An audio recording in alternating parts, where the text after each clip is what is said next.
Hey everyone, welcome back to Elemental Cartomancy. I hope everyone is doing okay today.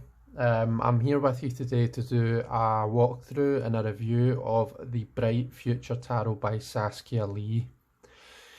Okay, so this is it comes in a tuck box.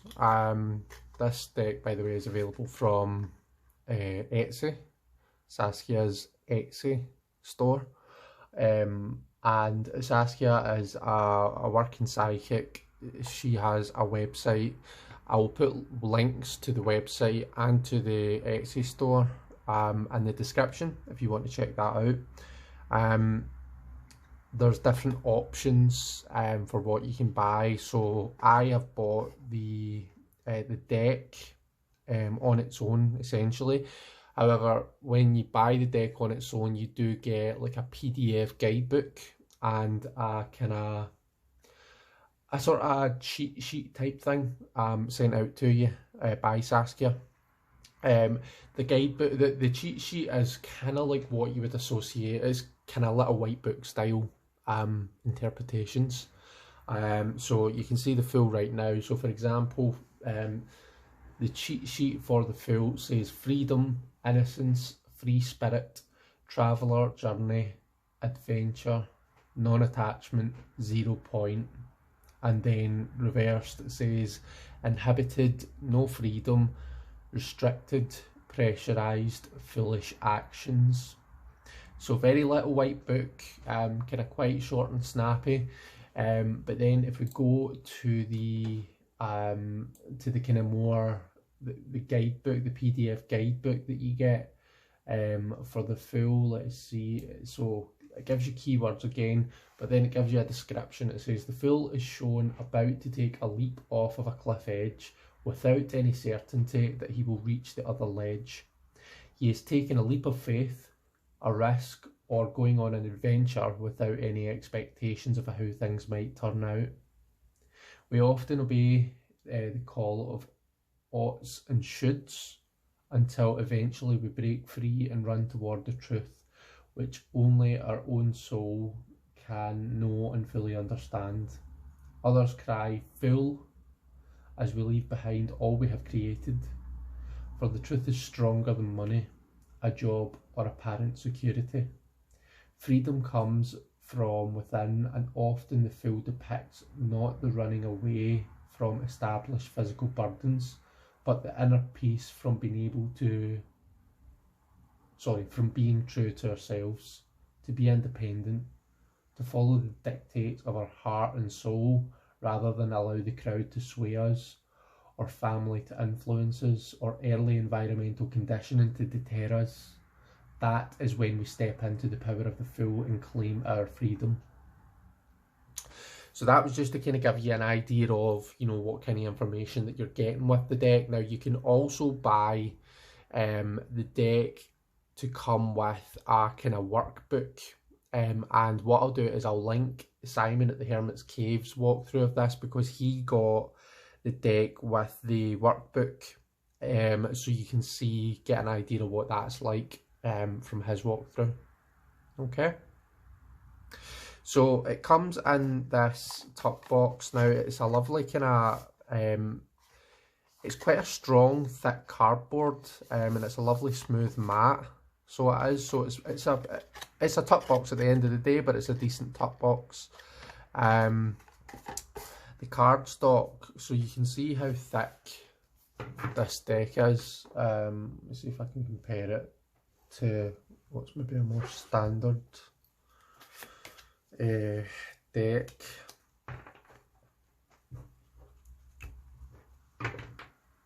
Okay, so you can kind of see it's a fair bit thicker there.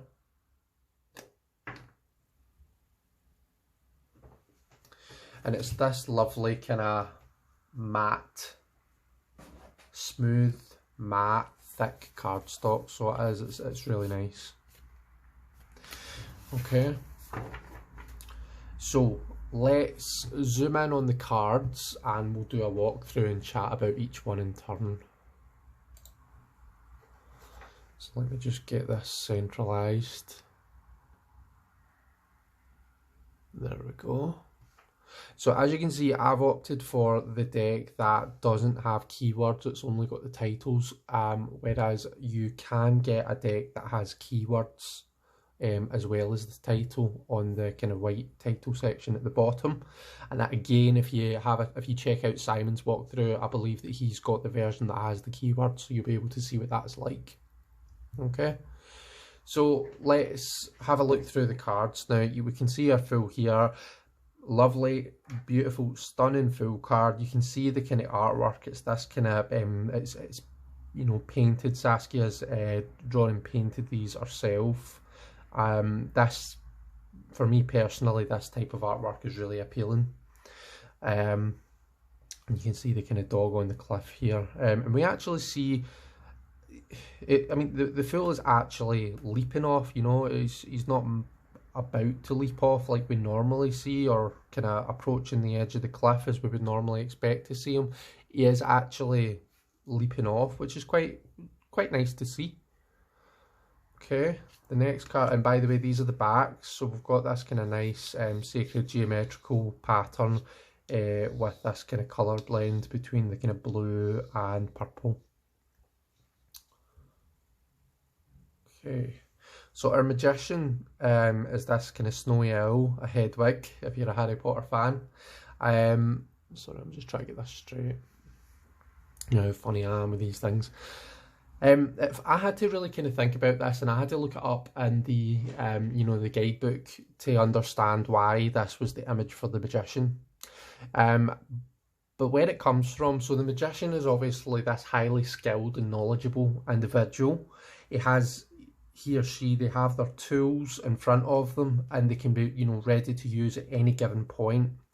And, you know, the owl is kind of in flight, it's surveying, you know, the land, its territory, and it's a bird of prey, so it's ready to kind of swoop. It kind of sees all of the kind of intricate, you know, it can see prey from this distance, as I believe, and it can be ready to kind of swoop down and, you know, capture its prey at any point. So all of its tools are at its disposal, and it can swoop down at any point. And you can see we've got the kind of lemniscate in the clouds here. Yeah, really kind of really nice visual appealing card. The next, instead of the High Priestess, we have the Oracle. And I really like this. So it kind of, you've got this contrast here. You've got the contrast between you know, this kind of everyday stuff that's going on here. You know, you've got the clock, you know, you've got animals and the window out to the outside world, all of this kind of everyday stuff, and then contrast that to the other side, which is this kind of beautiful you know, image of space with all the phases of the moon. It really does shout High Priestess energy, you know, and the separation between the conscious and the unconscious. Yeah, really nice. We've got the Empress here, and she's this kind of amazing, beautiful goddess-like creature. You really get this kind of feeling of worship from this card, you know. It looks as though there's kind of silhouette-y, shadowy figures in the back that are, you know, praising, worshipping, and there's the kind of what look to be younger kids here that are giving her flowers, giving her gifts, and you can see she's kind of adorned in this kind of rich clothing. So yeah, this is a stunning card. The Emperor, love the masks idea, you know, he's kind of wearing a mask. You can see he's got different masks behind him, and it's this idea of coming into your, you know, your identity, really being able to kind of choose what you put forward. Look at the chess, you know, to indicate strategy and structure that we associate with the Emperor. Again, love it, really beautiful, stunning card. Hierophant, really kind of getting the idea of peace here, you know. It'd be lovely to go and sit in front of this person and just connect, you know, connect with something greater than, you know, the everyday stuff. whether that's from a spiritual point of view, you know, like whether you're connecting with a higher power, or whether you're just kind of sitting and meditating, whether you're thinking about how we all connect together as a, you know, as a planet, as a people, as whatever. The Lovers. So we've got this couple lying on the bed together, and what's nice is you've got this kind of this picture of Cupid pointing his arrow. So yeah, it's a lovely, stunning image.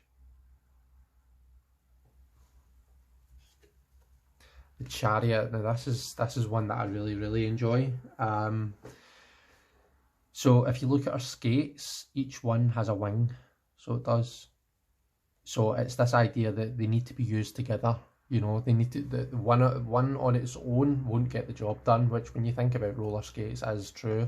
You need to learn to kind of bring them together and use them in tandem, and that's, you know, that's something that I really enjoy. The socks as well, you know, the kind of brightly coloured, the different coloured socks, the kind of, you know, it's this idea of like kind of expressing your personality through your clothes. And when you think about the Chariot, if you're someone who likes to kind of think of the major arcana as a structure of like 3 sets of 7 cards, minus full obviously, then those first 7 cards, which ends with the Chariot, is like the conscious self, right? And it's where we kind of come to terms with our conscious selves and kind of everyday life, and really kind of become comfortable with ourselves, and expressing ourselves and whatnot. So this for me was a really kind of nice, you know, and a nice depiction of that energy. Justice, you know, we've got the Lady Justice statue, we've got the sword and the scales, quite a, you know, a typical depiction of justice. Really nice.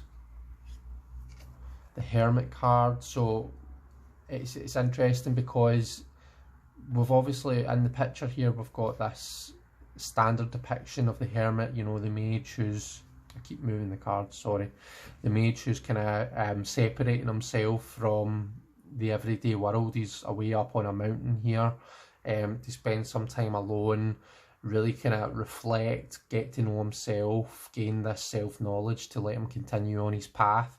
But then when you kind of look at the image again, it's at what we're actually looking at here is, you know, this is like one of those signs that you put on a door, this do not disturb signs, and that's the door handle there, you know. So we're still getting that kind of, you know, that idea of taking some time out by yourself, some thinking time, but it's, you know, it's in a kind of more modern context, I guess, but you're still getting the classic depiction. So I think that was really clever, and I really like it.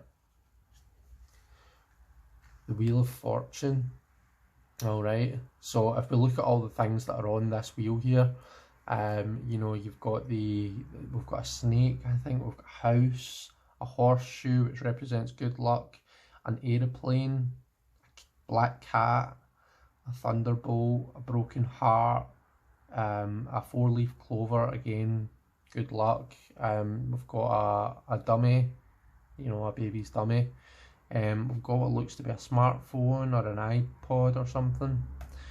A kind of a heart with a Cupid's arrow fired through it, and then a kind of old pair of shoes. So, and then you spin the wheel, and you know, it's up to destiny what you get, kind of thing.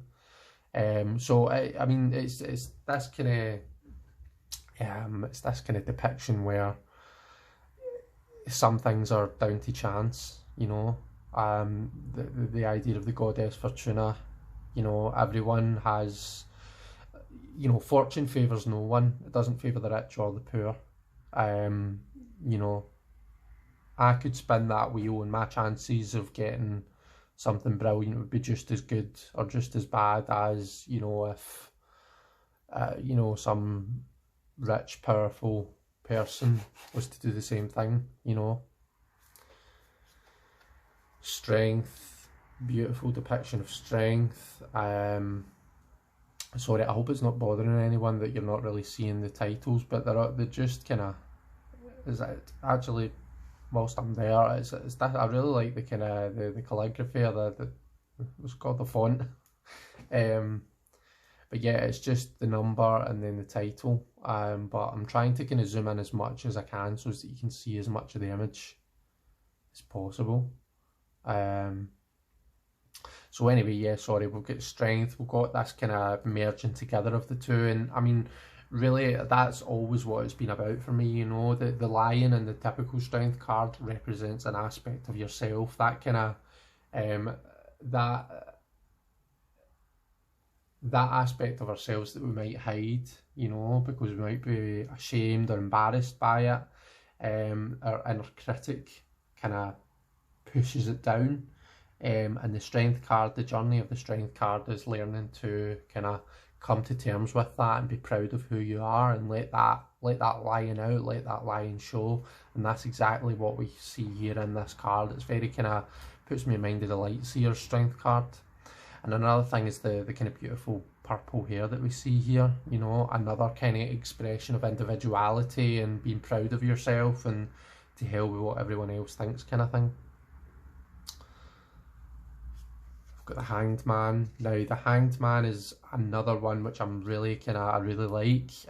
We are so used to being on the planet Earth and looking out and seeing the rest of the, you know, well, not the rest of the universe because we can't see that far, but you know, seeing outer space from our own perspective. And the idea of like, so this is the way I'm looking at it, this is the moon.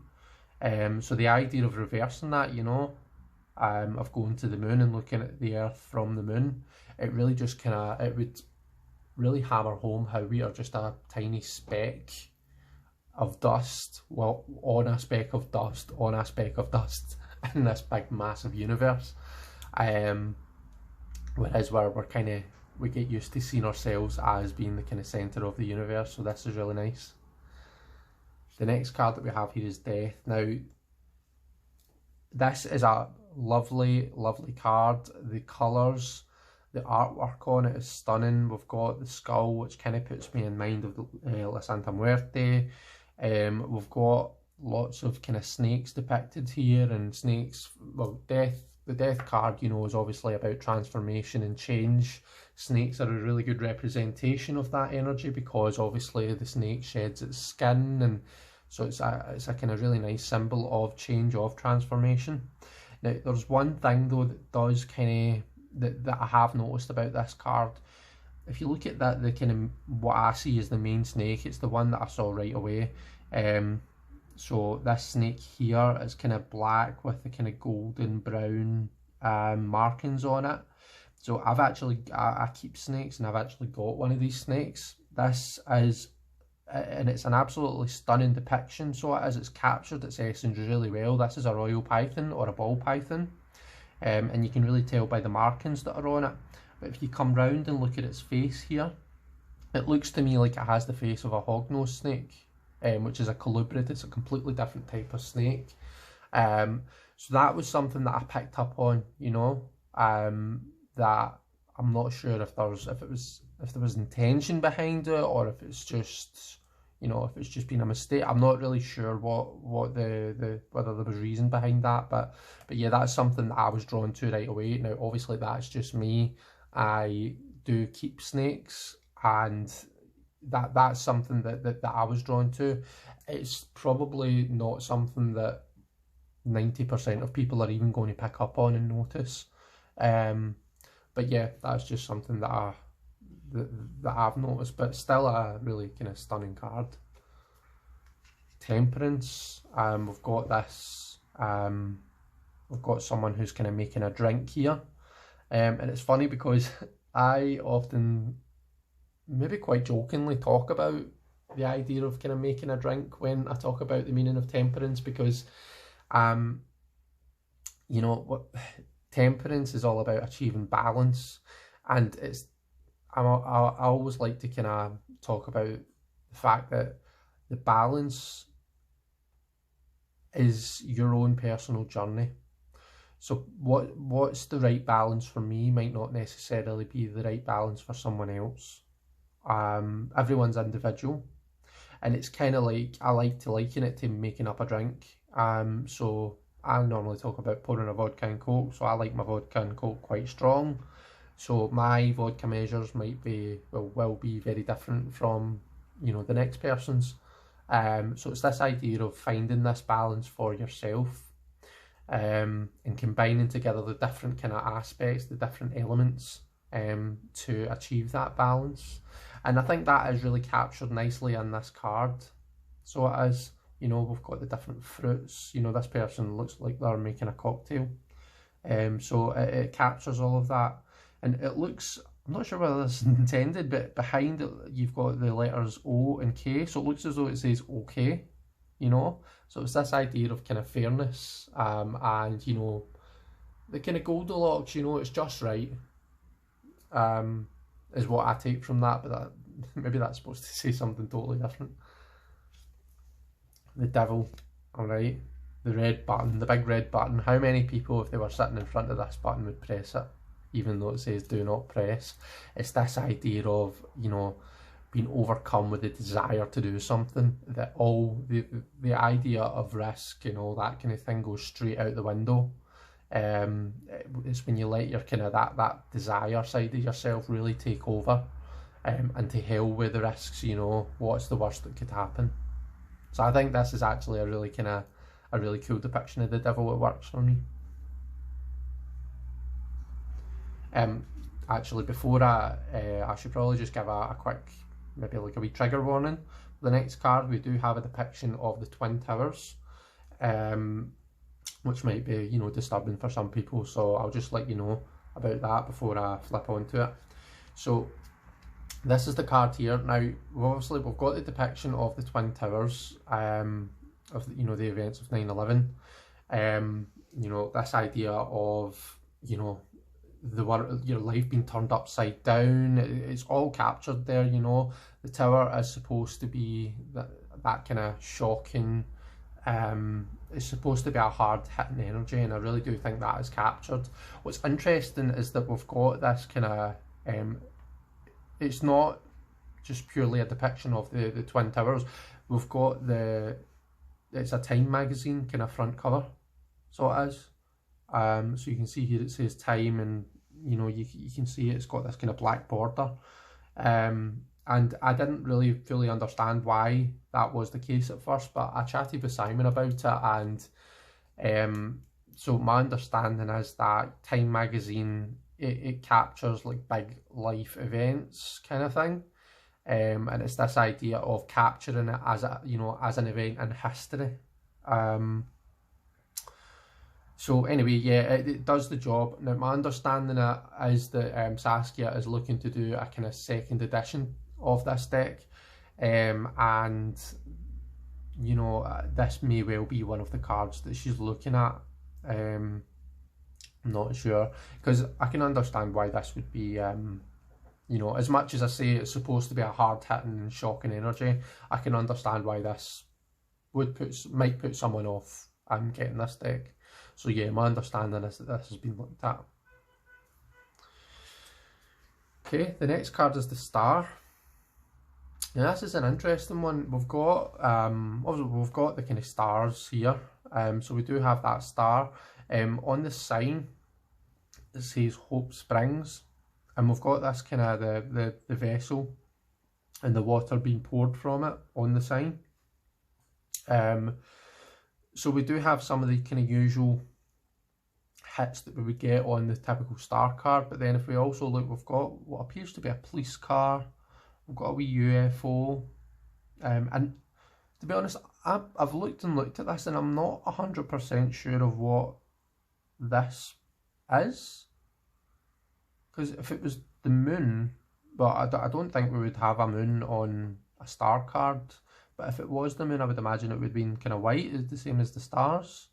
I don't know if it's maybe like an eclipse or something, but yeah, I'm not sure. I'm interested in this.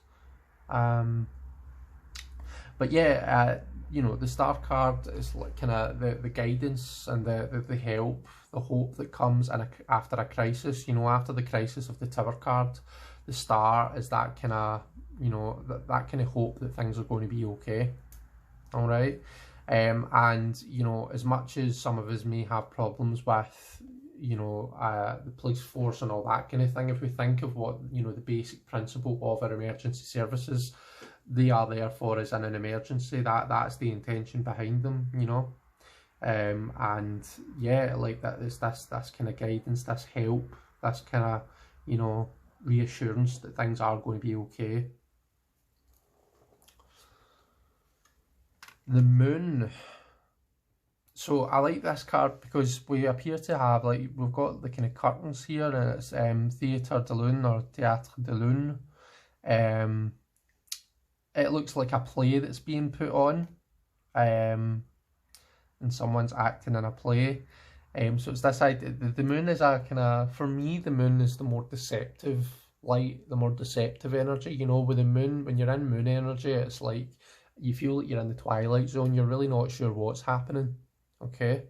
And, you know, that this is like one big artifice, you know, it's a big play, it's a production that's been put on. So yeah, this works for me. I enjoy this moon energy. You know, we've got the usual kind of, we've got the two canines here. We've got the path. We have obviously the moon, which is, you know, usually I'm not a big fan of faces on moons, but I actually do really like this, so I do. This really works for me. And then this as well. Now, I don't know if anyone's seen or anyone's a fan of the Avatar, The Last Airbender, but I'm sure that there's two fish in that, and they're supposed to be like the moon gods or the moon spirits. So this really kind of, it's like the kind of yin yang energy, and this kind of put me in mind of that. So I enjoyed that. Conscious that we're getting to the edge of the. All right. Okay, we've got the sun.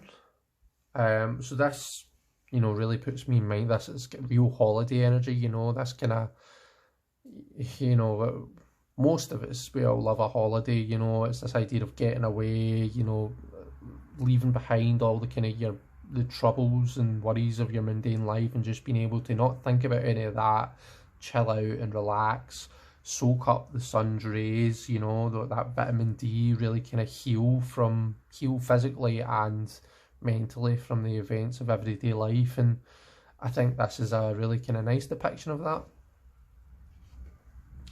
Judgment is one that I had to look up. I didn't really fully understand what I was looking at when I first looked at this. So we appear to have, this is supposed to be like an angel opening up the kind of the gates or the doors of like a crypt. It's meant to be.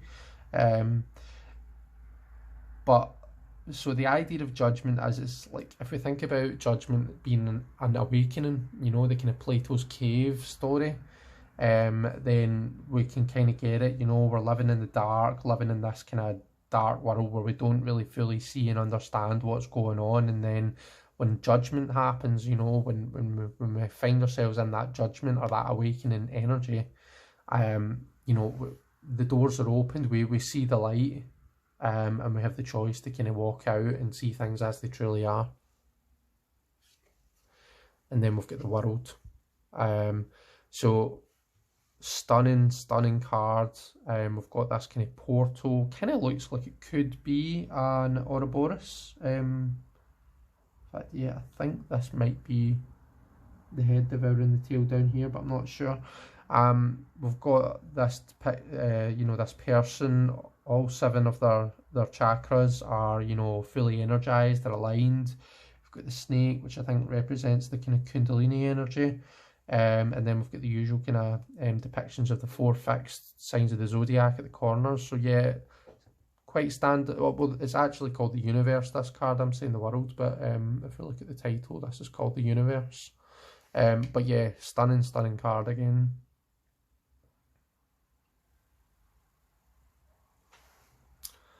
Okay, so that's the majors, and now we move on to the minor arcana.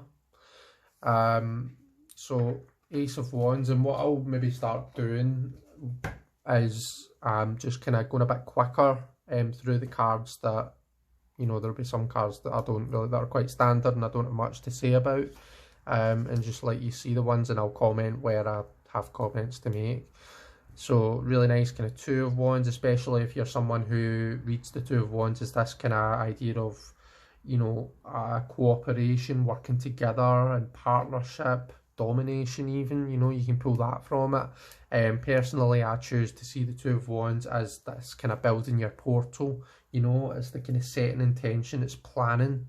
But if you look at like the kind of shape that these two wands are making, they are almost like kind of making a doorway, a portal. So it works for me, so it does.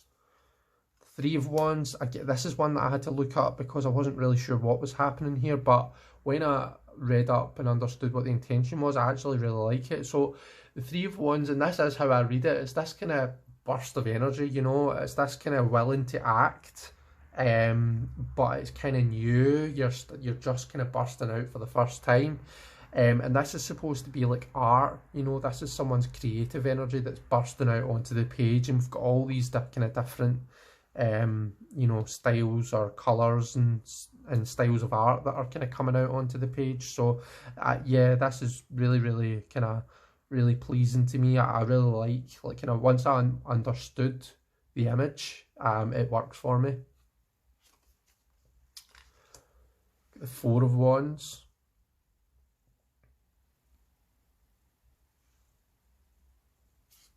Five.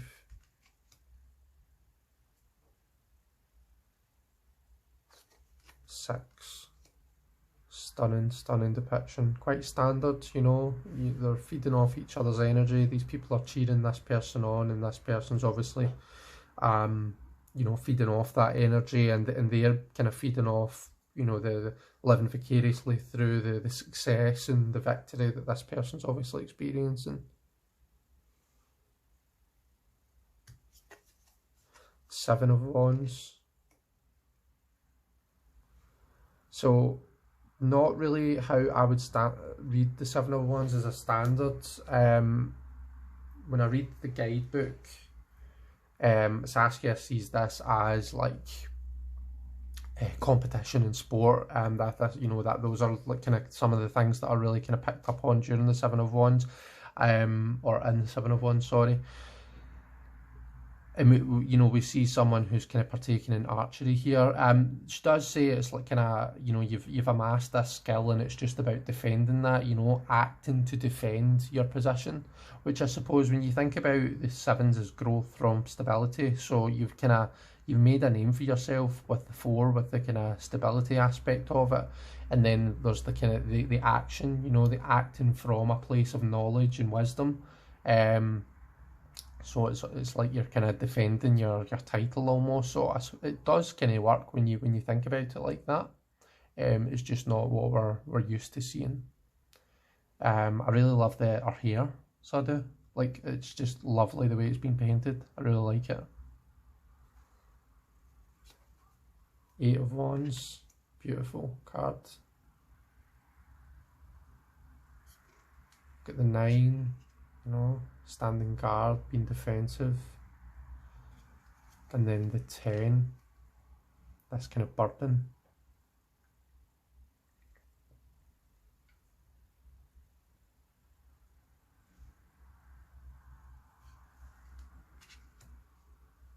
Page.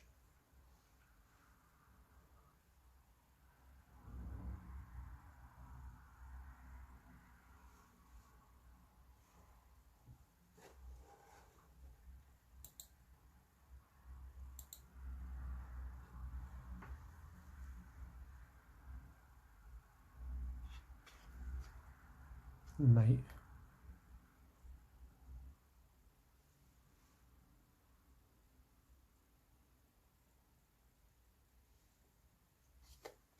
Queen.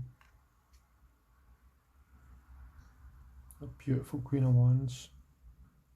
You can just tell this is a person who commands respect and awe from her kingdom, her people around about her.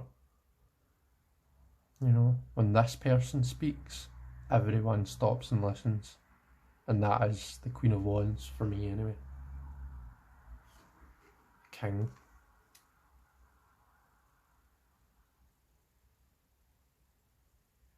Okay, so on to the swords. We've got the Ace of Swords.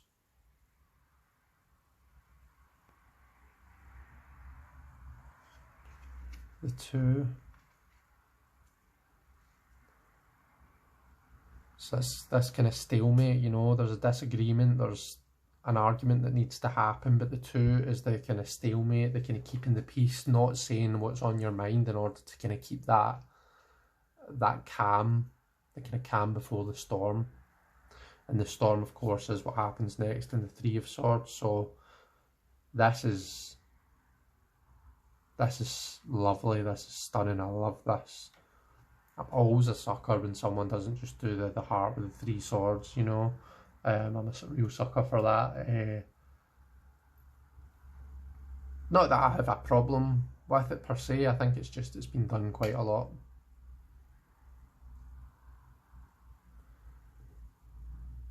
So this idea of, you know, the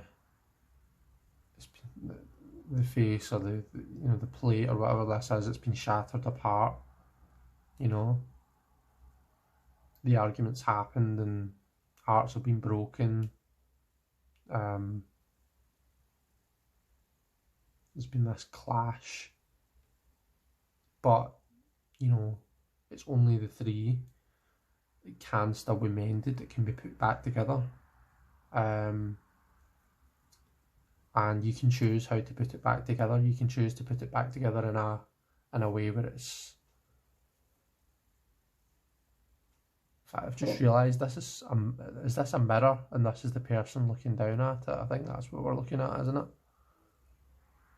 But yeah, like, you can put it back together in such a way that it works better than it did before, you know. You can almost choose how you're putting it together in order to make things work. But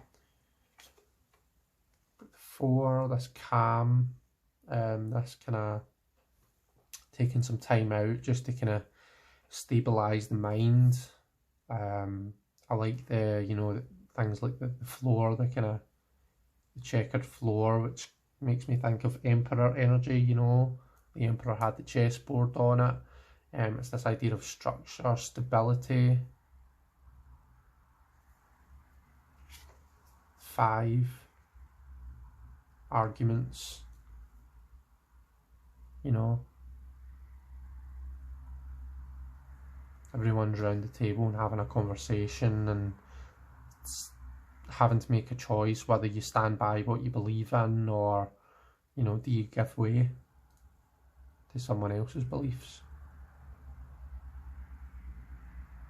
You can pick up on the usual kind of distress and energy, because, you know, this person appears to have their head in their hands. There's lots of kind of a lot of energy being put across. You can really just kind of see it in the body language and the, you know, the use of the hands here.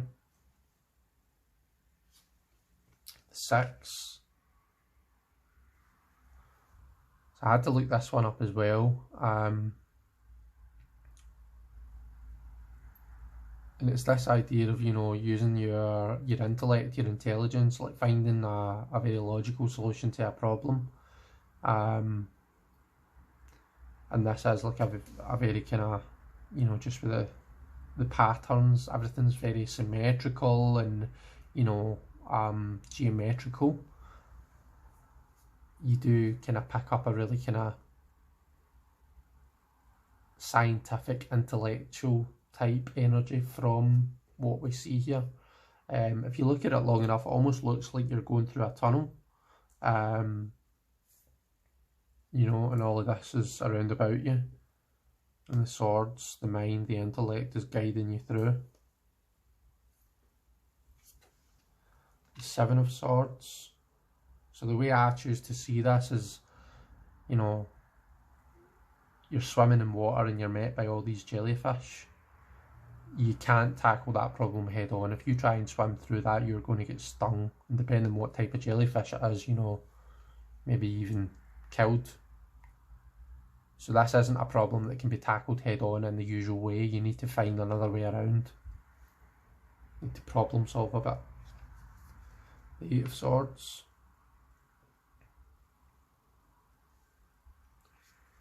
The Nine. You can really pick up on just with the posture and this kind of distress.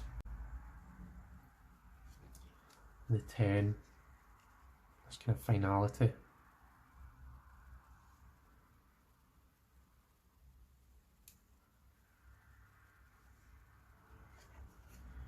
Page. So the page is depicted as like an actor here, which is interesting to me. I would normally think of cards like the, you know, like the Page of Wands or the Page of Cups has been more the kind of into the theatre side of things, acting and things like that, like that creative energy, that kind of putting yourself out there, centre of attention quite energy, whereas type energy, whereas you know, Swords for me is, it's about the mind, the intellect. You know, the Page of Swords is someone who's trying to kind of learn as much as they can, you know, really kind of studious, trying to gain as much knowledge of as many things as they can in order to kind of, because that's their tool, that's their bag, that's how they make their way through the world. It's using their mind and their intellect and the knowledge that they manage to gather. The Knight of Swords.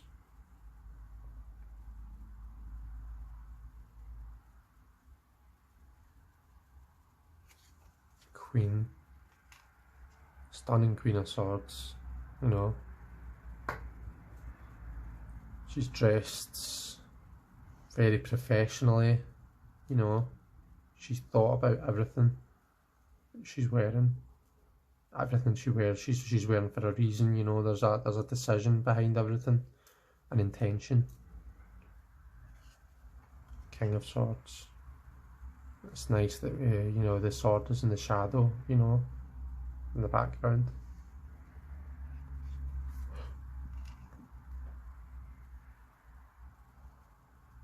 The Ace of Cups.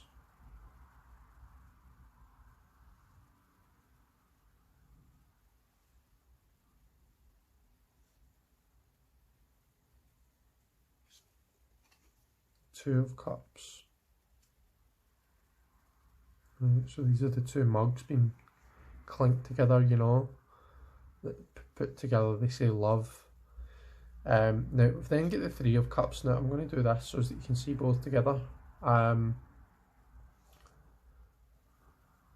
So the Three of Cups is the kind of exchanging of flowers, alright, and when you read the guidebook, the way that Saskia interprets these cards is the Two of Cups is the kind of you know, it's discovering the relationship, you know, it's going on first dates, it's really kind of working out how you bond together, how you fit together, whereas the Three is more like, it's more stabilised, you know. You're an established couple, and you know, it's really kind of bloomed into something, which I think is where the imagery comes from with the flowers. It's, you know, it's established, they've bloomed. Whereas the, you know, the image, what she mentions in the two is the kind of steam, you know, where it comes out and it fits together, but it can just as easily dissipate. Now, what I've noted about this, my thought on it is, like, to me, I feel as though this almost should be the other way about, because this is like exchanging gifts, you know, this is like going on a first date and giving somebody flowers. You know, it's like the kind of impressing, the wooing type energy. Whereas here we see two mugs, you know, so they're an established couple that, you know, they've got matching mugs in the cupboards, you know. This feels more stabilised and secure than what this does. This feels more like the kind of new couple energy, to me at least. So that was just a wee note that I had on these cards, and my screens on my computer are kind of... Sorry guys, so I had to restart the feed there. So yeah, we were just done talking about the 2 and the 3 of Cups, and now here we have the 4 of Cups. Now this is a stunning 4 of Cups image. I think that it really kind of captures the essence. You know, the cups are upside down, they're not holding any water, there's clearly nothing in them, so you kind of get this feeling of this kind of emotionless, you know, this kind of stale kind of time. And if you look at the actual cups, it looks as though, you know, just looking at the colour of them, it looks as though they've been there for quite a while, they've not been used. So you do get, you can really kind of pull this kind of staleness from the image. So it's nice. I think it does the job nicely. The next card is the 5.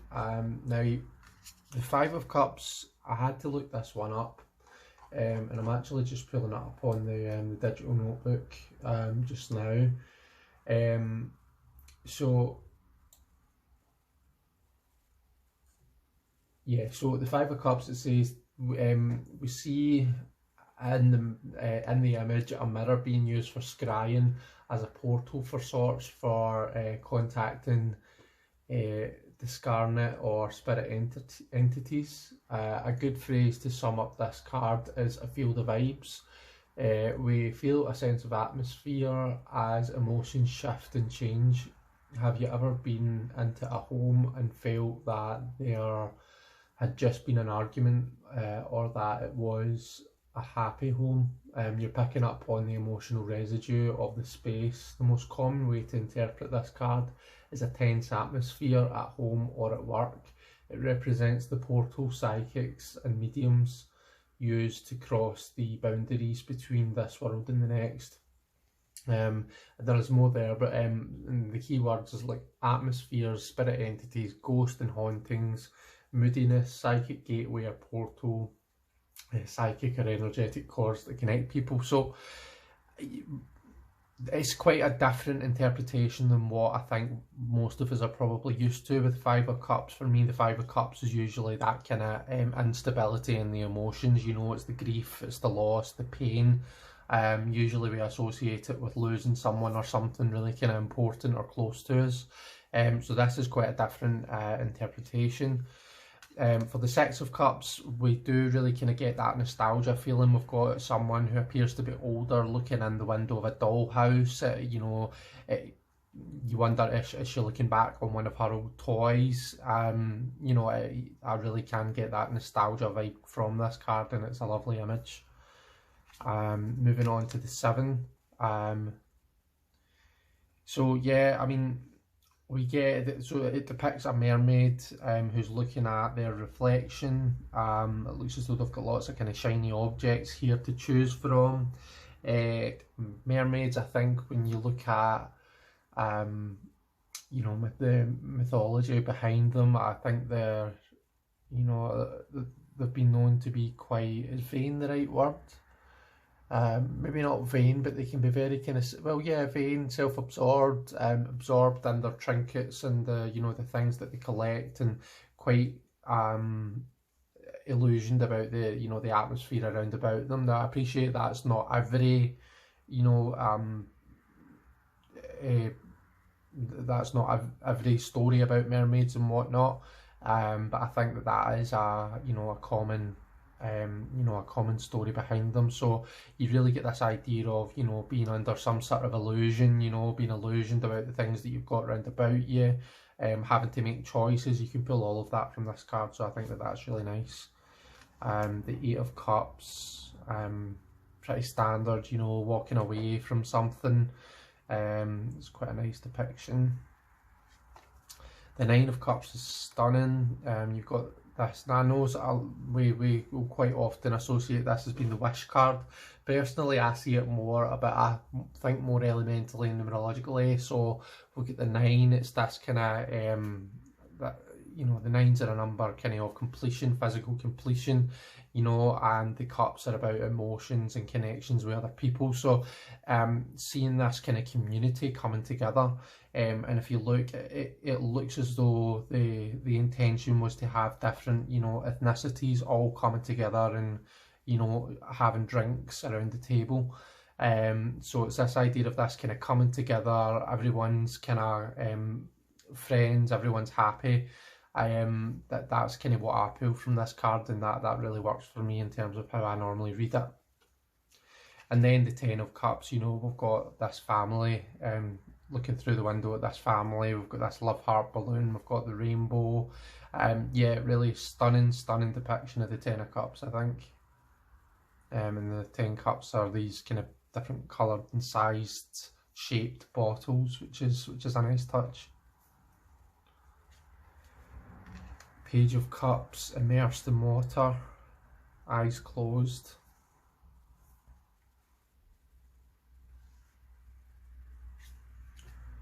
Got the Knight of Cups. Right, so he's ready to kind of ride those waves, really kind of ready to embrace his element, and you know,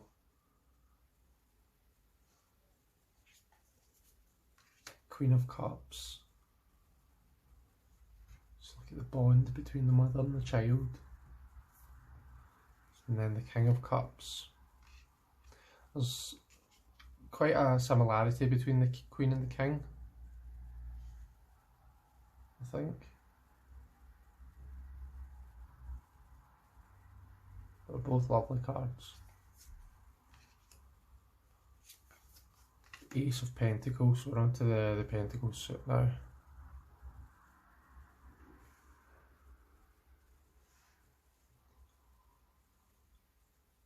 See what looks like kind of baby foxes on the ground in their den, looking out at this field through the pentacle.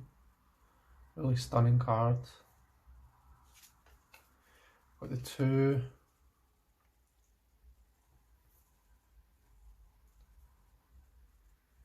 So this was quite an unusual one for the 2 of Pentacles. For me, the 2 of Pentacles is normally about achieving that balance, you know, juggling the different aspects of everyday life. I'm just realising that my camera's gone out of focus. Yeah, juggling the different aspects of life, and you know, trying to kind of keep on top of everything. This is like, you've got like a kind of maze, and I suppose like life is a bit about like a maze, you know. It's made up of lots of choices and decisions that we have to make, you know, changes in direction, and it's almost like trying to navigate a maze. So I mean, it still does work. It's quite a different depiction, quite an unusual depiction, but it's nice, and it's nicely done. And another thing as well, if you actually spend some time looking at this maze, there's a really kind of easy way to actually get to the other side. So that I'm thinking you're entering here and you're exiting here. So actually all you need to do is kind of go around this way, and this takes you through to the next one, and then go around the kind of outer circle, and then you're out right away. So there's a kind of easy way to do it, but then of course how many of us are actually going to be able to, are going to just happen to navigate it that way. Most of us are probably going to kind of be trying all kind of different directions, different ways, and yeah, it's nice. It's a thinker, this card. We've got the 3 of Pentacles. So we get this idea of work, you know, working on something, working hard on something. So yeah, I think it does the job. Now I'm going to put this to the side because I'm going to come back to this card. 4 of Pentacles, you know, really lovely depiction of the 4 of Pentacles. We really kind of get this idea of affluence and financial stability. She's just clearly really kind of proud of what she's earned, what she's accomplished, what she's achieved.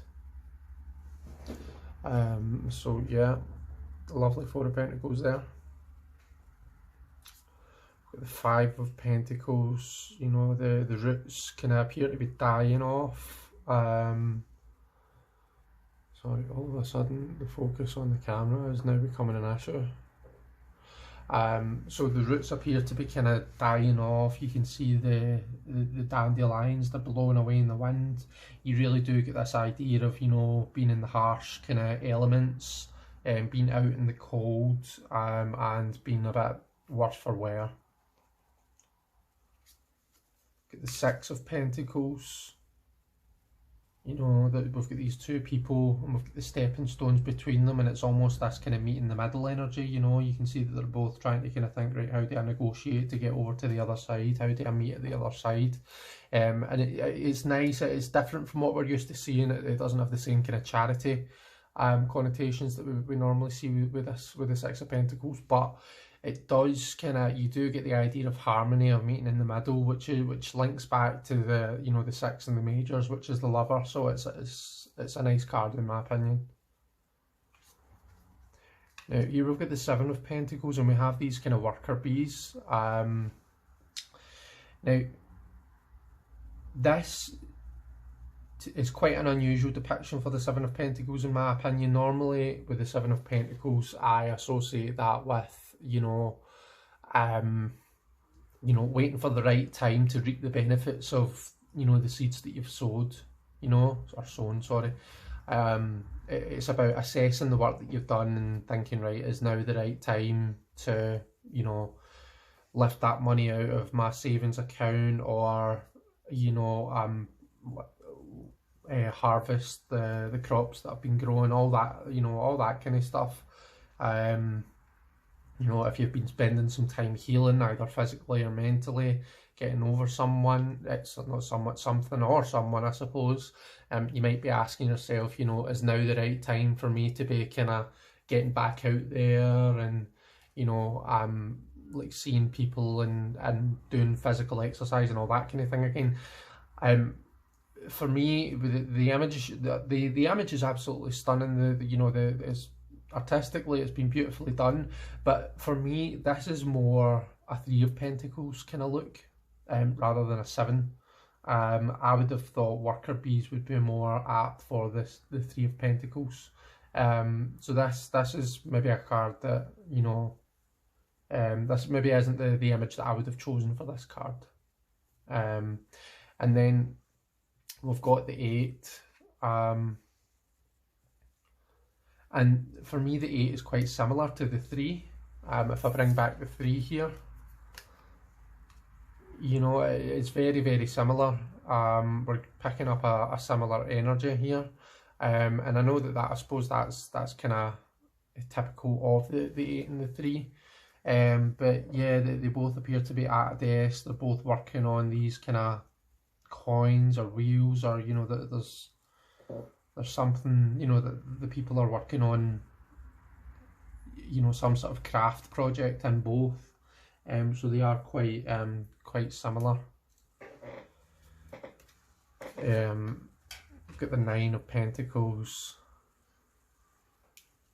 Really nice, does the job nicely. You know, we see this kind of, this really serene image, you know, sitting in this lovely garden underneath this, you know, this umbrella. The name of it escapes me just now. But yeah, stunning image for the Nine. And then we've got the 10. Again, lovely.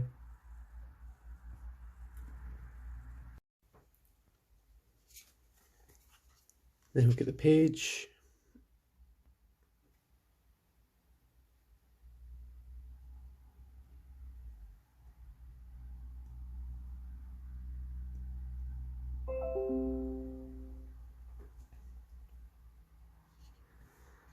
And the Knight.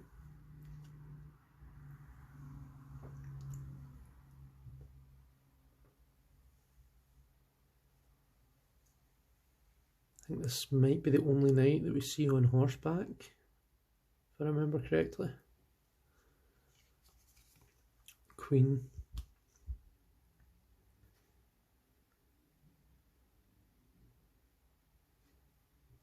And our King of Pentacles.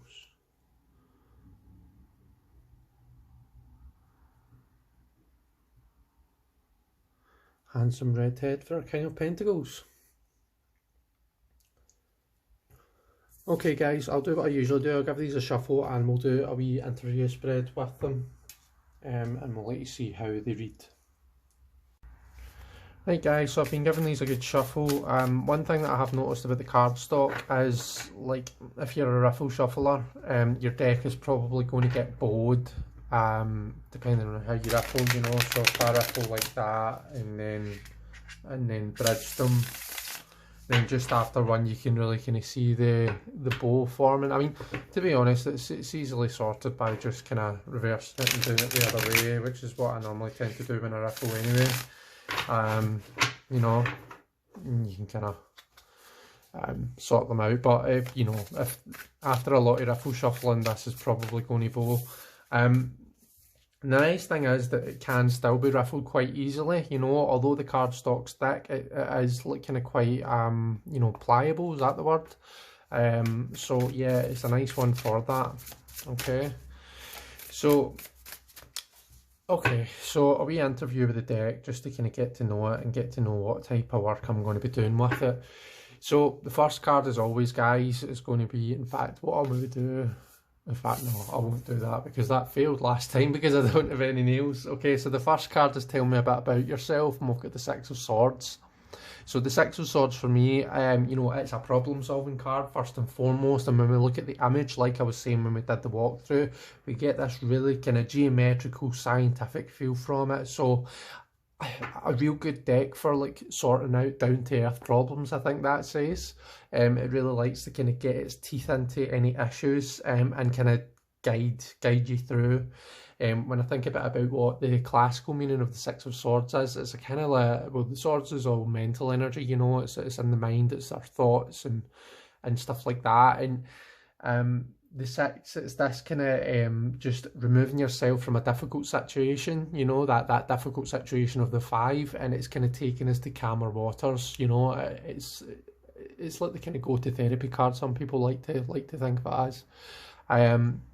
So yeah, this is going to be a really good deck for just kind of solving those problems, whether it's kind of you know, whether I'm feeling a bit out of it in my own head, or you know, like I say, when we look at this, it really kind of shouts to me about your kind of everyday you know, down to earth type problems that it likes to kind of help through. Strengths, we've got the Seven of Wands.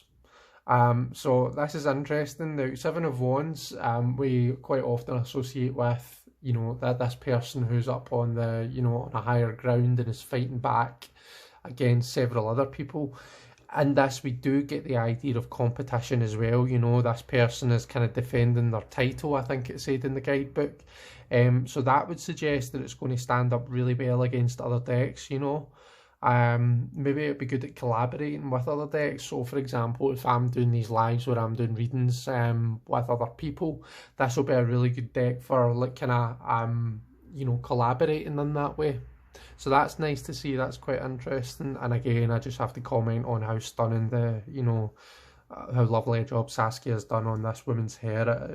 I'm drawn right to it every single time. Weaknesses, limitations, so we've got the Star. Okay, so it's an interesting one because when we looked at that Six of Swords, we thought, right, okay, so you're coming in after a kind of shitty time and you're kind of guiding us through that situation. The Star is another one of those, you know, it's another one of those cards that talks of guidance and hope after a period of difficulty. And it's suggesting that that might be a limitation or a weakness of the deck. So that maybe, you know, that maybe contradicts a wee bit what we're seeing with the first and the third cards. But yeah, no, that's it's interesting. I'm drawn here to the kind of UFO. So like what I said in this, we're looking at very kind of scientific, logical, you know, earthly problems, whereas this is looking at this image speaks to me of, you know, things beyond this world, you know, and the, you know, the hope that there's life beyond the planet Earth and all that kind of thing. So maybe what it's saying is, look, pick me up when you've got your kind of, you know, a down to earth logical problem that I can help you work through. If you're looking to you know, get all spiritual and think about the bigger meaning behind things, the bigger story behind things, then I'm maybe not so much the deck for you. Maybe that's what that means there. So the next card, and I always struggle to remember what this one is, but it is, what are you here to teach me? And then we've got the Sun. So the Sun speaks a lot of healing to me, so it does. We take vitamin D from the sun. It helps us heal both physically and, you know, psychologically, emotionally. We see here this kind of time out energy, you know, so maybe it's just, I'm here to teach you about the importance of taking some time away from, you know, the hustle and the bustle, and just chilling out and spending some quality time just on yourself. The next one is, how can I best collaborate with you to get the best working relationship? Okay, so we've got the Three of Swords here, and you know, this is a card of pain. We see this mirror that's been broken. This clash has happened, and the person is kind of picking up the pieces and looking at, you know, is there a way that we can put this back together? Can this relationship be mended? So, I mean, best collaborate. I suppose it's kind of like, you know, I'm going to be a tough deck. I'm going to tell you things as they are. There might be some harsh truths that cut straight to the heart of the matter. But if you can learn to pick up those pieces and continue on and power on through that, then you know, does anybody know you know, there's that, I can't remember if it's Chinese or Japanese or something, but there's this process of mending pottery using gold. And once it's kind of mended, it's more beautiful, and it's also stronger than it ever has been before. I can't quite remember what the term for that is, but yeah, just that, if you think about that and how once that pottery's mended, you know, it's got those lovely kind of gold lines through it. It's more intricate, it's more detailed, it's more kind of beautiful than it was before. There's the potential for that here, you know. We see a broken mirror here, but who's to say that that can't be mended in such a way that it's stronger and it's, you know, more beautiful than it was before. And then the kind of outcome of our working relationship together, we've got the Ten of Wands here. Okay, now the Ten of Wands can be quite a difficult card. It is a card of, you know, taking on a lot. There's a lot of burden there. That person's trying to carry a lot on their back. The lesson of this card is quite often to remember to break the task down, or even delegate bits of the task out. You don't have to take on everything by yourself. Could quite simply be the deck saying, you know, I'm not going to be your only working deck. You know, it's not all going to be on me, and you know, that's cool. I'm not looking for like a monogamous relationship. Is that a bit of a weird phrase to use? But I'm not looking to be your only deck. I'm happy to spread out the load, because I'm conscious that all that passion, all that fire can be quite a lot for just one deck. Okay, so there we go, guys. That was just a wee bit of a sample reading to let you see how the deck reads, you know, what it looks like laid out, and yeah, I hope that you've enjoyed this. I'm going to put the links to, you know, Saskia's website and our Etsy store and all that in the description. So if you did enjoy this and you're interested in getting this deck, or even just having another wee look at it, then please do go over to, you know, use those links and go over to Saskia's Etsy store and have a look and see what she's offering. Okay. Thanks so much for being here, guys. I really appreciate you watching. I know this has been a long one. So yeah, I hope that you've enjoyed it. Take care, and I'll see you next time.